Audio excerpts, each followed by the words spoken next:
স্বর্ণ, হিরে, মুক্ত, মানিক, এই সব কিছুকে আগে পাথর বলা হতো। তাহলে এমন কি হলো যে এদের রত্ন বলা হয়? আর রত্ন তা বাস্তবে আসলে কি? এটা হলো সেই পাথর যাকে আগে আগুনের তাপ সহ্য করতে হয়েছে, পরখ করা হয়েছে, যাচাই করা হয়েছে, এদের কাটার চেষ্টা করা হয়েছে, কিন্তু তারা কখনোই নষ্ট হয়নি, বরং তারা আরো উদ্ভাসিত হয়েছে, আরো উজ্জ্বল হয়েছে, এই সংসারে আরো প্রকাশ ছড়িয়ে দিয়েছে। সেই জন্য এরা হলো এত অমূল্য, সেই জন্য এরা হলো বহুমূল্য, সেই জন্য এদের রত্ন বলা হয়। এবার মানুষের কাছেও এই নির্বাচনের অধিকার রয়েছে যে আমরা শুধু পাথর হয়ে থাকব নাকি রত্ন হয়ে থাকব। কিভাবে? আমাদের জীবনেও অনেক সমস্যা রয়েছে, বাধা আছে, বিপত্তি আছে। আমরা সেই বাধার তাপে উত্তপ্ত হই, এই সমস্যা আমাদের কাটার চেষ্টা করে। অনেক মানুষ বিভিন্ন পরিস্থিতি আমাদের ভাঙার চেষ্টা করে, কিন্তু আমাদের নষ্ট হলে চলবে না। যেভাবে এই রত্ন সমস্যার সম্মুখীন হয়ে পাথর থেকে রত্ন হয়েছে, সেইভাবেই আমাদেরও আমাদের সমস্যার সম্মুখীন হয়ে রত্ন হয়ে উঠতে হবে, এই সংসারে প্রকাশের স্রোত হয়ে উঠতে হবে। তাহলে এটাই করুন আর আমার সাথে ভালোবেসে বলুন, রাধা রাধা। এবার অনেক সময় মানুষের মনে এরকম প্রশ্ন আসে যে এই সংসারে সবথেকে বড় বিপদ কি? কেউ বলে ধর্ম সংকট, আবার কেউ বলে প্রাণের উপর আসা সংকট। প্রত্যেক মানুষের জীবনে বিভিন্ন সংকট আসে, আর এই সমস্ত সংকট অত্যন্ত বিচিত্র হতে পারে। এই সমস্ত সংসার হলো সংকট দ্বারা পরিপূর্ণ। ঠিক আছে, আপনাকে একটা উদাহরণ দিই। একজন ধনী ব্যক্তি, এবার ওনার জীবনে সংকট কি হতে পারে? সংকট এটাই যে কেউ তার সম্পত্তি চুরি না করে নেয়, আমরা বুঝতে পারছি। এবার একজন চোর, তার জীবনে সংকট কি হতে পারে? যে চুরি করার সময় সে যদি তার একটা কাশি চাপতে না পারে, তাহলে সে ধরা পড়ে যেতে পারে, ঠিক কিনা? আবার অনেক সময় এমনও হয় যে যার জন্য আমি সংকট, সেও আমার কাছে সংকট। যেমন এই পরিস্থিতিতে দেখুন, সংকট হলো সংকট, এ তো জীবনে থাকবে, কিন্তু এর সম্মুখীন কিভাবে হওয়া যায়? খুব সরল, সব এটার ওপর নির্ভর করে, মনের ওপর। এই মনকে নিয়ন্ত্রণ করলে সব ঠিক থাকবে। এবার যদি ধনী ব্যক্তি মনকে নিয়ন্ত্রণ করে ফেলেন, নিজের অর্থের ব্যবহার শুভ কাজের জন্য, সমাজের সেবার জন্য বিকাশ করতে করেন, ওই অর্থকে একত্রিত করে না রাখেন, তাহলে চুরির সমস্যা, এই সংকট সেখানেই কেটে যাবে। এবার যদি কথা বলি সেই চোরের, তাহলে চোর যদি নিজের মনকে সংযত করে নেয়, যদি নিজের কর্মকে নিয়ন্ত্রণ করতে পারে, তাহলে এমন কোনো স্বর নেই যা ওকে ধরা পড়তে বাধ্য করবে। সেই জন্য জীবনে সংকট যতই আসুক, যত বড়ই সংকট আসুক না কেন, কবচ হলো একটাই, আর এই কবচের নাম হলো আত্মনিয়ন্ত্রণ। নিজের মনকে নিয়ন্ত্রণে রাখতে শিখুন। এটা নিজের জীবনে প্রয়োগ করে তো দেখুন। যদি আপনি করতে পারেন, তবে আপনি দেখবেন যে সংকট তো জীবনে আসা যাওয়া করে, কিন্তু সেই সংকটগুলির সম্মুখীন আপনি এইভাবে করতে পারবেন। তাহলে সেটাই করুন, আর আমার সাথে ভালোবেসে বলুন, রাধা রাধা। জীবনে যখনই আমাদের সামনে কোনো সংকট আসে, তখন আমাদের সামনে দুটো পথ খোলা থাকে। প্রথম পথ ভয়ভীত হয়ে যাওয়া, দ্বিতীয় পথ সাহসীর সাথে তার সম্মুখীন হওয়া।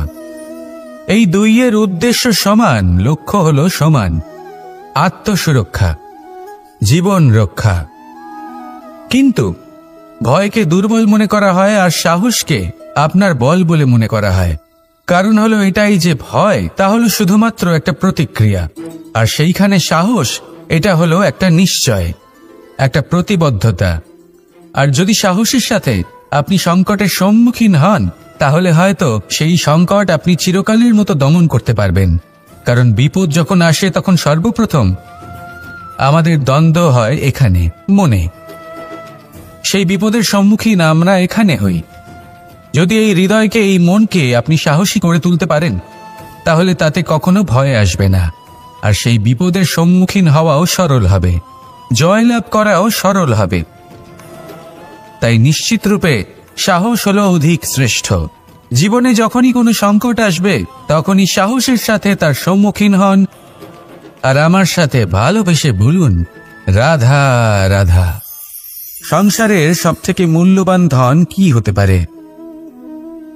সেটা কি সেই স্বর্ণ যা দিয়ে অলংকার তৈরি করে আমরা ধারণ করি, নাকি সেই সব হীরে, মুক্ত, রত্ন যা হয় আমরা নিজেদের মুকুটে ধারণ করি বা হাতে আংটি বানিয়ে ধারণ করি, নাকি সেই ধন যার দ্বারা আমরা সংসারে যা চাই তাই কিনতে পারি? এই সব হলো ধন সম্পত্তি, কিন্তু সব থেকে বেশি মূল্যবান কিন্তু এরা নয়। এগুলো যে কেউ আপনার থেকে অনায়াসে কাটতে পারে। কোনো চোর চুরি করে নিতে পারে, কোনো ডাকাত এসে লুট করে নিতে পারে। সংসারের সব থেকে মূল্যবান ধন হলো সেটাই যাকে আমরা জ্ঞান বলে থাকি, যা আপনার থেকে কেউ কেড়ে নিতে পারবে না। কোনো ডাকাত লুট করে নিতে পারবে না, কোনো চোর চুরি করতে পারবে না, কোনো রাজা কর রূপে আপনার থেকে কেড়ে নিতে পারবে না। এগুলো আপনার সাথেই থাকবে। কিন্তু একটা কাজ আছে যা আপনি করতে পারেন। এই জ্ঞানরূপী ধন আপনি ছড়িয়ে দিতে পারেন।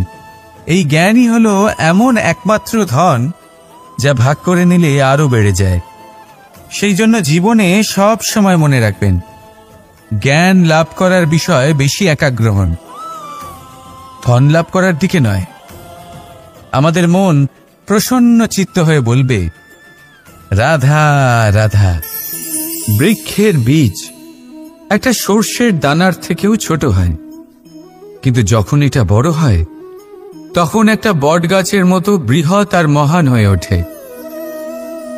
গঙ্গা নদী, এর প্রারম্ভ হয় একটা ছোট্ট আর সরু স্রোত দিয়ে, তারপর সেটা বড় ধারায় বদলে যায়, তারপর সেটা নদীতে বদলে যায়, আর তারপর মহানদীতে পরিবর্তিত হয়। আপনি কি বুঝতে পারছেন যা আমি আপনাকে বোঝানোর চেষ্টা করে চলেছি? আমি আপনাকে বোঝাতে চাইছি যে প্রারম্ভ করার জন্য মহান হওয়ার কোনো প্রয়োজন নেই, কিন্তু হ্যাঁ, মহান হওয়ার জন্য প্রারম্ভ করা অত্যন্ত প্রয়োজনীয়। তাই শুরু করুন। আপনার ক্ষুদ্র এই প্রারম্ভ আপনার জন্য বৃহৎ হয়ে উঠতে পারে।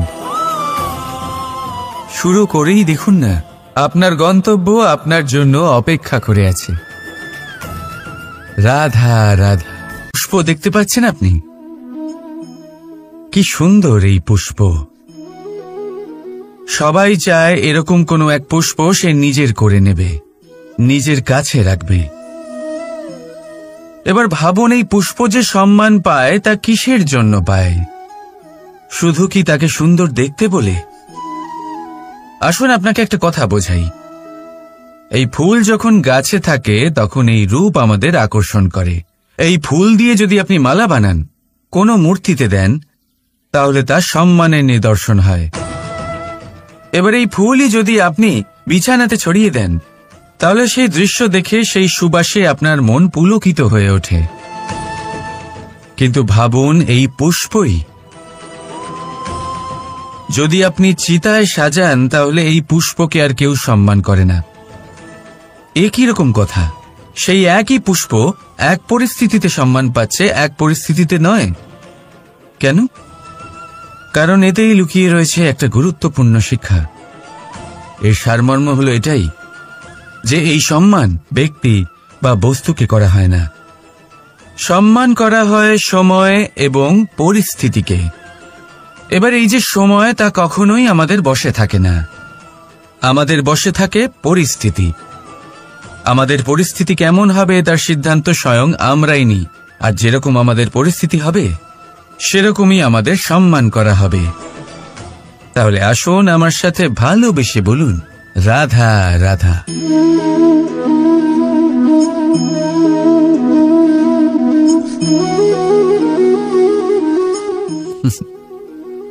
এবারে আপনারা ভাবছেন যে আমি এত একাগ্রতার সাথে এই পিঁপড়েকে কেন দেখছি।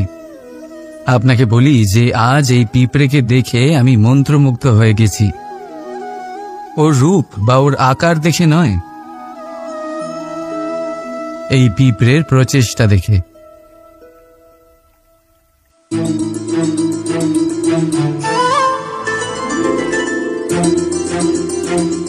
আপনি জানেন, অজস্র পরিশ্রমের পরেই পিঁপড়ে তার নিজের একটা ছোট বাড়ি বানাতে পারে, যা অন্য প্রাণীদের জন্য অত্যন্ত সহজ ব্যাপার।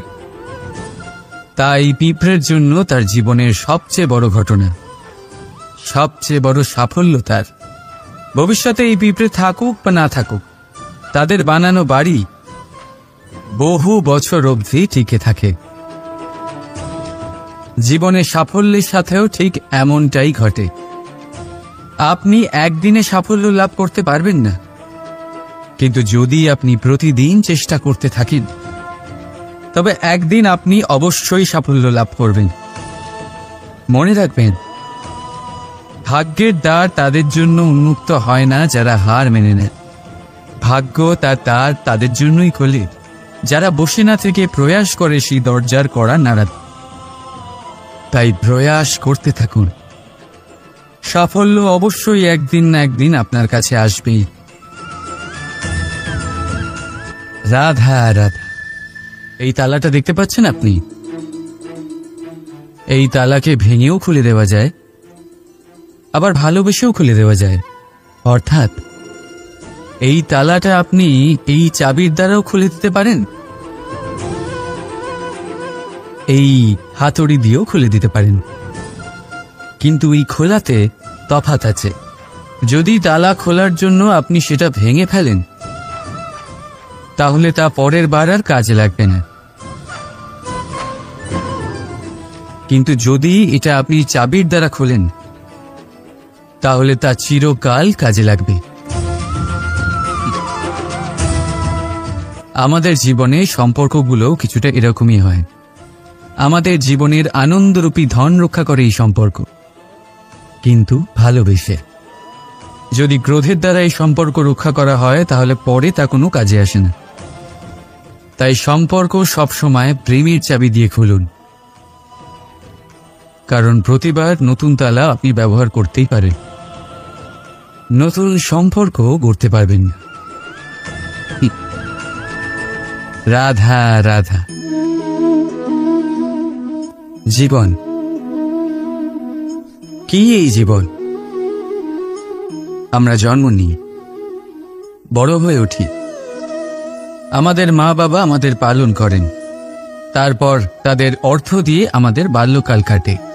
আমরা আরো বড় হই, বিবাহ বন্ধনে আবদ্ধ হই, আমাদেরও সন্তান হয়, আমরা তাদের পালন করি, তারপর আমরা বৃদ্ধ হই, আর একদিন এই সংসার ছেড়ে আমরা সকলে চলে যাই। এটাই কি জীবন? আপনার মনে এই প্রশ্ন হয়তো অনেকবার জেগেছে, তাই না? এবার একটু জলের যাত্রাপথ লক্ষ্য করুন। সাগর থেকে বাষ্প হয়ে ওঠে এই জল, মেঘ হয়ে ঝরে পড়ে সে, তারপর নদী হয়ে আবার সাগরে মিলিয়ে যায়। কিন্তু কখনো এই প্রশ্ন করে না যে তার জীবন কি, তার উদ্দেশ্য কি। প্রতিটা মুহূর্ত বাঁচে সে, আর অন্যদের যতখানি সম্ভব সাহায্য করে। যখন সাগরে থাকে, তখন অসংখ্য জীবকে জীবন দান করে। যখন সাগর থেকে বাষ্প হয়ে মেঘ হয়ে যায়, তখন চাষিদের মনে এই আশা জাগায় যে ফসল আবার ফল। যখন বর্ষা হয়ে ঝরে পড়ে, তখন এই শুকনো তৃষ্ণার্ত ধরিত্রীর তৃষ্ণা মেটায়। আর যখন নদীতে থাকে, তখন তার পাড়ে নানান গাছপালার জন্ম দেয়। কিন্তু ভাবুন, জল কি কখনো এটা ভাবে যে তার জীবন কি বা তার জীবনের উদ্দেশ্যটাই বা কি? না, সে শুধু নিজের ধর্ম পালন করে যায়, আর যতটা সম্ভব সবাইকে আনন্দ প্রদান করতে থাকে। সেই জন্যই জীবনে কখনো এই প্রশ্ন করবেন না যে এই জীবন কি, এই জীবনের উদ্দেশ্য কি। শুধু এই জীবন বাঁচুন, আর যতটা সম্ভব সবাইকে আনন্দ প্রদান করুন। মন প্রসন্ন হয়ে বলবে রাধা রাধা। কখনো বৃষ্টির জন্য হওয়া কাদার মধ্যে দিয়ে আপনি নিজের বাড়ি ফিরেছেন?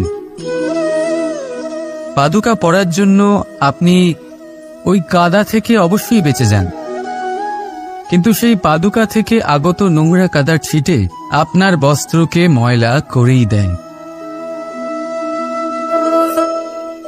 কিন্তু তাও সেই ছিটের জন্য আপনার বস্ত্র ময়লা হয়ে যাবে, সেই জন্য আপনি পাদুকা পরা ছেড়ে দেন না। ঠিক সেইভাবেই জীবনে এমন কিছু মানুষও আসেন যারা পাদুকার মতো হন, যারা আপনাকে কাদার থেকে বাঁচিয়ে নেন, কিন্তু বস্ত্ররূপী আপনার মনের উপরে আশঙ্কার দাগ ছেড়ে যান। এইসব মানুষের জন্য নিজের মন ছোট করার কোনো প্রয়োজন নেই। প্রয়োজন আছে শুধু এটা ভাবার যে আপনি নিজের পা কাদার থেকে বাঁচাবেন নাকি আপনার বস্ত্র। জীবনে গম্ভীর হওয়া ভালো কথা, কিন্তু সমস্ত বিষয়ে যদি গম্ভীরভাবে ভাবতে থাকেন তাহলে জীবনের আনন্দটাই শেষ হয়ে যাবে। এই সংসার অস্থায়ী, এখানে এমন কিছুই নেই যা চিরকাল জীবিত থাকবে।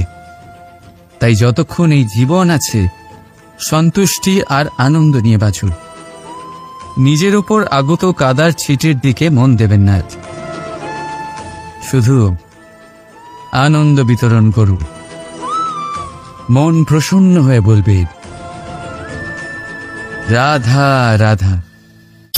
এই সংসারের সবথেকে বড় সত্যি হলো জন্ম এবং মৃত্যু, কিন্তু আরো বড় একটা সত্য আছে, মিত্র এবং শত্রু, যা আমাদের সকলের জীবনে থাকে। মিত্র সে যে আমাদের সঙ্গ দেয় এবং সংসারের সবথেকে উঁচু শিখরে আমাদের নিয়ে যায়, এবং শত্রু সে যে যে কোনো মুহূর্তে যে কোনো শিখর থেকে আমাদের নিচে ফেলে দিতে পারে। এবার বিচিত্র ব্যাপার হলো এটাই যে আমরা নিজেরাই এদের সাথে নিয়ে চলি, নিজেরাই এদের পালন করি। তা কি করে? প্রথমে বুঝুন এই মিত্র এবং শত্রু কারা। আপনার নিজের মন, আর কেউ নয়। এই মনই হলো মিত্র যখন তাতে ভারসাম্য বজায় থাকে, তা নিয়ন্ত্রিত থাকে, তা পবিত্র হয়। কিন্তু যদি এই মন অনিয়ন্ত্রিত হয়ে পড়ে, যদি আপনাকে সে নিয়ন্ত্রণ করতে শুরু করে, তখন সেই আপনার সবথেকে বড় শত্রু হয়। সেই জন্য এই মনের ওপর নিয়ন্ত্রণ রাখতে শিখুন, এতে ভারসাম্য বজায় রাখতে শিখুন। তাহলে আপনি এমন এক বন্ধুকে পাবেন যে আপনাকে এই সংসারের শিখরে পৌঁছে দেবে। আসুন আমার সাথে ভালোবেসে বলুন রাধা রাধা।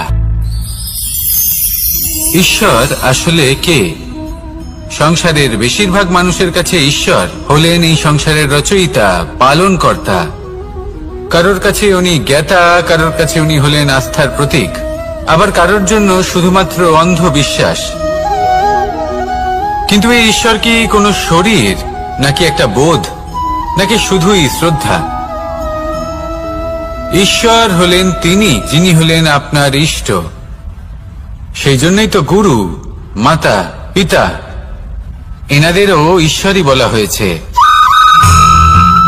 যাদেরকে আমরা ঈশ্বর বলে মনে করি, যারা আমাদের ইষ্ট, তারা আমাদের একটি পথ দেখান, একটি দিকে চালিত করেন। সেই পথে চলে আপনি শুভ কর্ম করতে পারেন।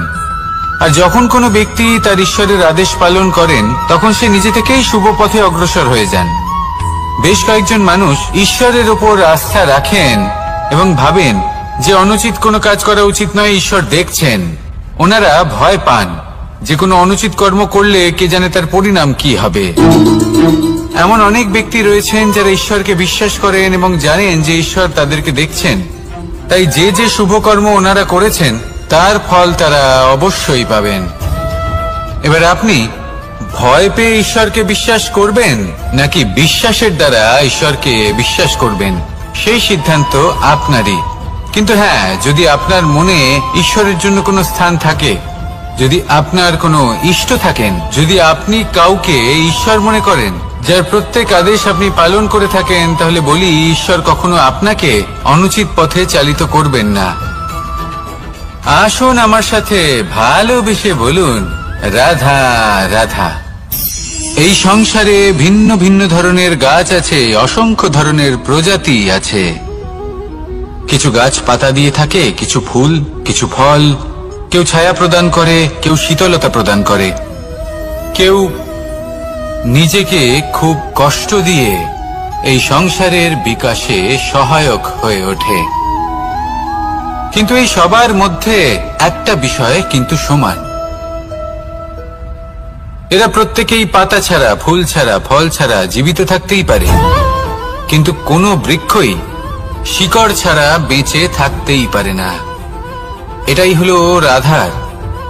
ঠিক সেইভাবেই আমাদের জীবনে শক্তি হোক, ধন হোক বা সাফল্য হোক, আমাদের বা আমাদের পরিবারের প্রসন্নতাই হোক, এই সব কিছুর আধার হলো, সবকিছুর মূল হলো পরিশ্রম। তাই জীবনে চিরকাল পরিশ্রম করতে থাকুন। যদি আপনি জীবনে কর্ম এবং ফল, মানুষের স্বভাব হলো এটাই যে তিনি নিজের প্রত্যেক পরিশ্রমের প্রতিফল প্রার্থনা করেন। বেশিরভাগ সময় এই ফলাফলের চিন্তা করতে করতে, কল্পনা করতে করতে উনি কর্ম করতে থাকেন, যে আমি এই কাজটা করলে এই ফল পাবো। সেই সব কল্পনা করতে থাকেন যা না তার হাতে আছে, না আছে অধিকার, আর না আছে নিয়ন্ত্রণ। উনি শুধু নিজের কর্ম করতে পারেন। উনি কি ফল পাবেন তা তার হাতে কখনোই নেই। তাই আপনিও শুধুমাত্র কর্ম করতে থাকুন, ফলের চিন্তা করবেন না। মনে রাখবেন, শিকড় এবং শাখা যেভাবে একে অপরের সাথে জড়িয়ে, সেইভাবেই একে অপরের সাথে জড়িয়ে কর্ম এবং ফল। যেরকম কর্ম আপনি করবেন, সেরকম ফল আপনি অবশ্যই পাবেন। তাই এই ফলের আশায় কর্মের সময় কখনোই নষ্ট করবেন না, কারণ যে ব্যক্তি সময় নষ্ট করেন, সময় সেই ব্যক্তিকে অবশ্যই নষ্ট করে দেয়। কর্ম করুন নিঃস্বার্থভাবে, ফলের চিন্তা করবেন না, আর আমার সাথে ভালোবেসে বলুন, রাধা রাধা। কর্ম এবং ফল, দেখতে গেলে এই সমস্ত ব্রহ্মাণ্ড এই দুইয়ের মাঝেই স্থির হয়ে আছে। মানুষজন কর্ম করেন ভালো ফল লাভের আশায়, আর ভালো ফল লাভের আশায় উনি এটাই ভুলে যান যে উনি যে কর্ম করছেন তা কি করছেন। আমি বলেছিলাম কর্ম করুন ফলের চিন্তা না করে, কিন্তু কি কর্ম করছেন সেই বিষয়ে ভাবাটাও অত্যন্ত আবশ্যক। নয়তো অনেক সময় আমরা এমন কর্ম করে ফেলি যা না চাইতেও বিষে পরিণত হয়, যা হয়েছে দুঃশাসনের সাথে, দুর্যোধনের সাথে, গুরু দ্রোণের সাথে। একজনের মানসিকতা উচিত ছিল না, একজনের বিবেক উচিত ছিল না, আরেকজন যে পক্ষ নির্বাচন করেছিলেন সেই পক্ষ উচিত ছিল না। আর যা কিছু ওনাদের সাথে হলো, আপনার, আমার, আমাদের সকলের সাথে তা হতে পারে। আমি বলেছিলাম কর্ম করুন, ফলের চিন্তা করবেন না, কিন্তু এই কর্মের বিষয়ে বিচার করে দেখাটাও ততটাই আবশ্যক। দেখুন, কর্ম করার উচিত প্রক্রিয়া ফলের চিন্তা না করা, কিন্তু যদি আপনার কর্ম শুভ হয় তাহলে তার ফলও নিয়তি আপনাকেই দেবে। সর্বদা কর্ম করার সময় এটা ভাবুন যে আপনার এই কর্ম এই সংসারকে, এই সমাজকে, আপনার পরিবারকে, আপনার আশেপাশের মানুষজনকে কোন দিশায় নিয়ে যাবে। যদি এটা সবার জন্য মঙ্গলময় হয় তাহলে কর্ম করতে থাকুন। আর হ্যাঁ, নিশ্চিত রূপে ফলের চিন্তা করবেন না। আসুন আমার সাথে ভালোবেসে বলুন, রাধা রাধা।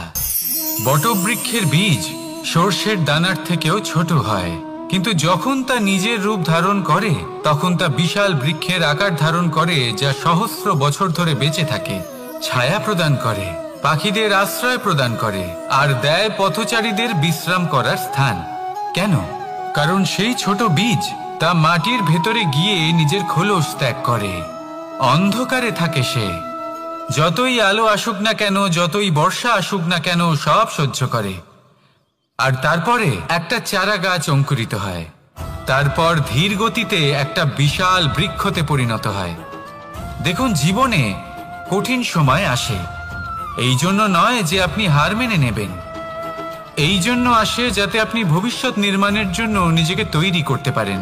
যদি কঠিন সময়ে আপনি ওই বীজের মতো দৃঢ় হয়ে থাকতে পারেন, তাহলে আপনিও একদিন সেই বিশাল বৃক্ষের মতো নিজের অস্তিত্ব গড়ে তুলতে পারবেন, যা সহস্র বছর পর্যন্ত মনে রাখা হবে।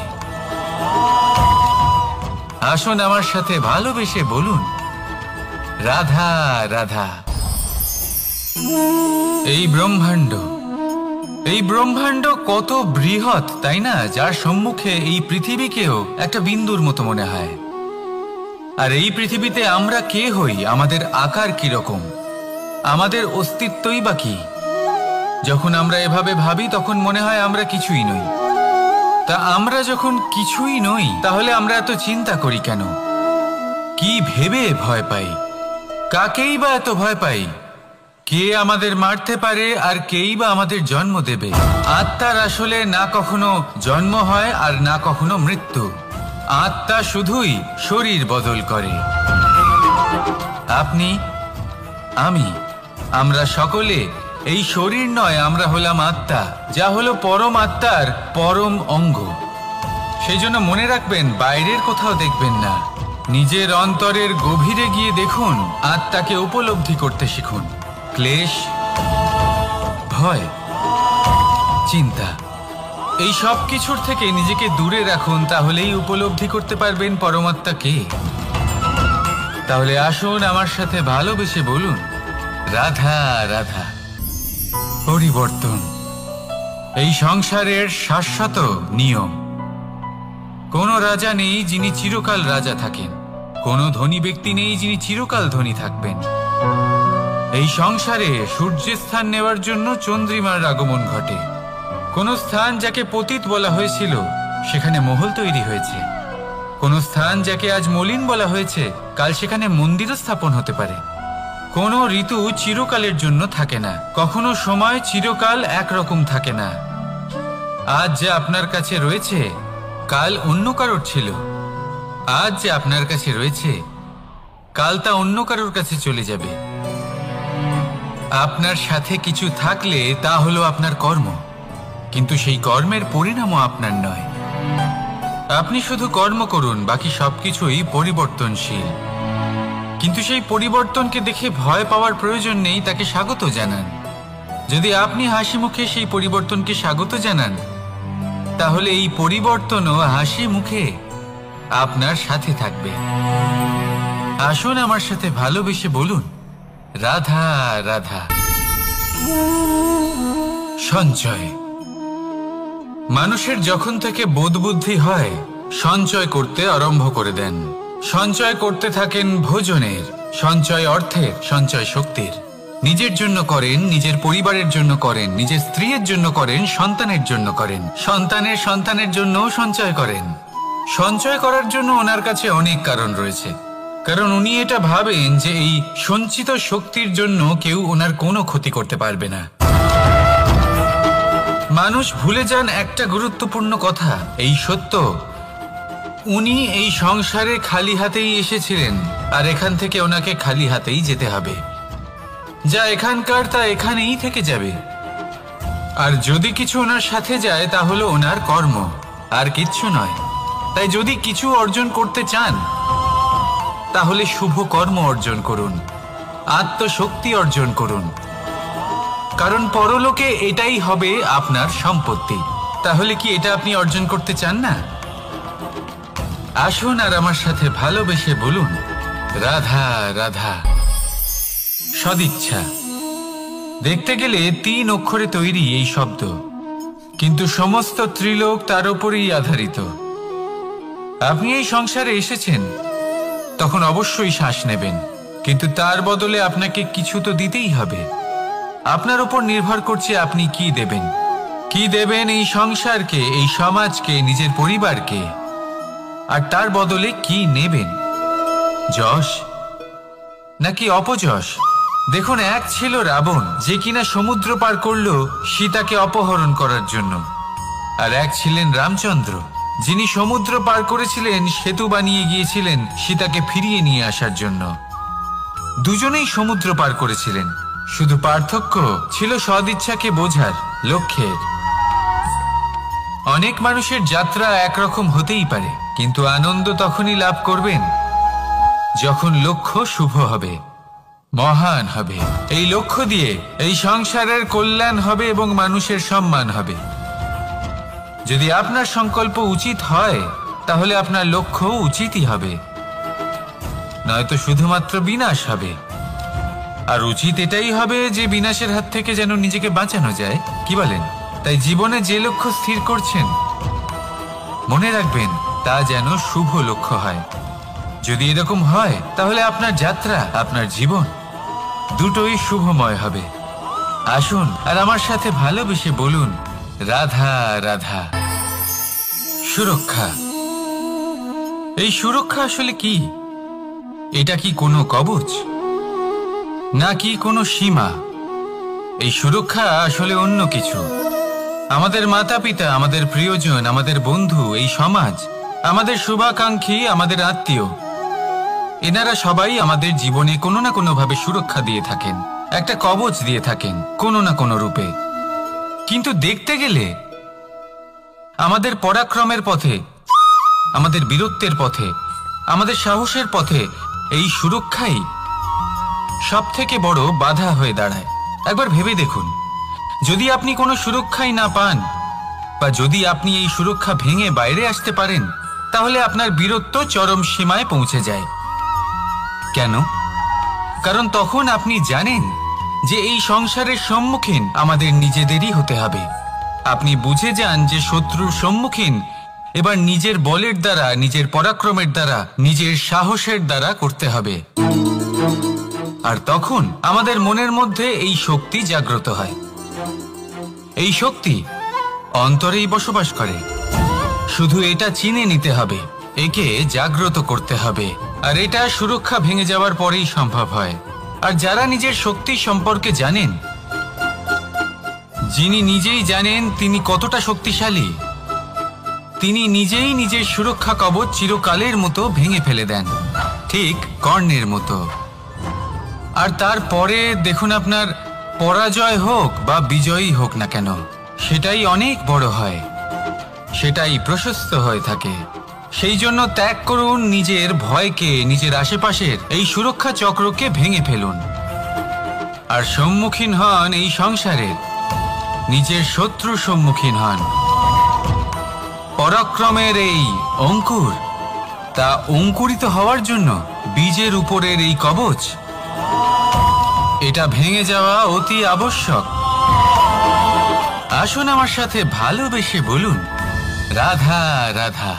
যখন আমরা হাঁটতে থাকি আর আমাদের পায়ে কাঁটা বিঁধে যায়, তখন মুখ দিয়ে আহ বেরিয়ে আসে, কান্না চলে আসে, আর অনেক সময় অভিশাপও বেরিয়ে আসে।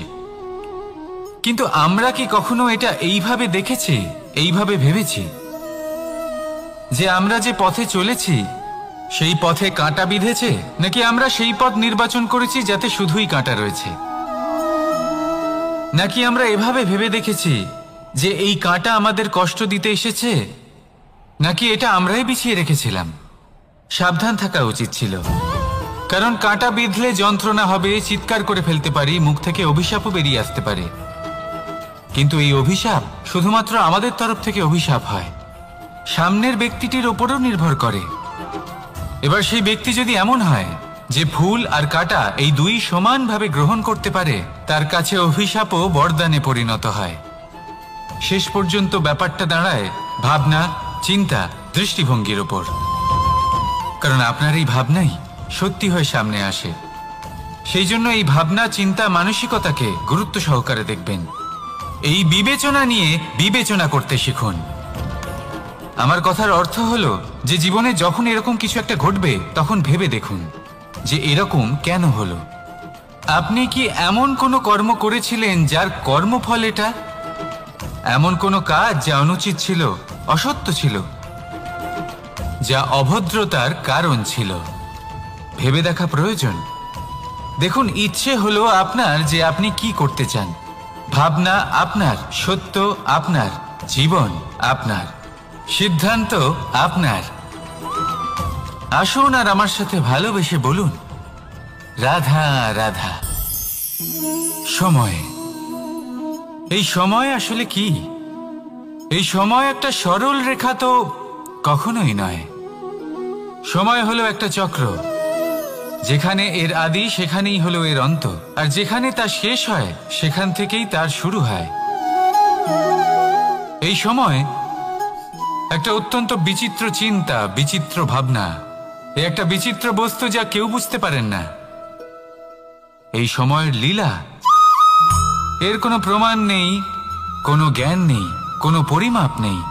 শুধু এটুকু আমরা জানতে পারি, যেখানে শেষ হবে সেখান থেকে একটা নতুন সূচনাও হবে। যা আজ আপনার কাছে আছে কাল অন্য কারোর কাছে যাবে, তারপরে তার কাছ থেকেও অন্য কারোর কাছে যাবে, তারপরে তার থেকেও ছিনিয়ে নেওয়া হবে। এই নিয়তির একজনের কাছ থেকে অন্যজনের কাছে আদান প্রদানের এই সময় হলো আপনার সময়। এই সময়ের সদ্ব্যবহার করুন, এই সময়কে বাঁচুন।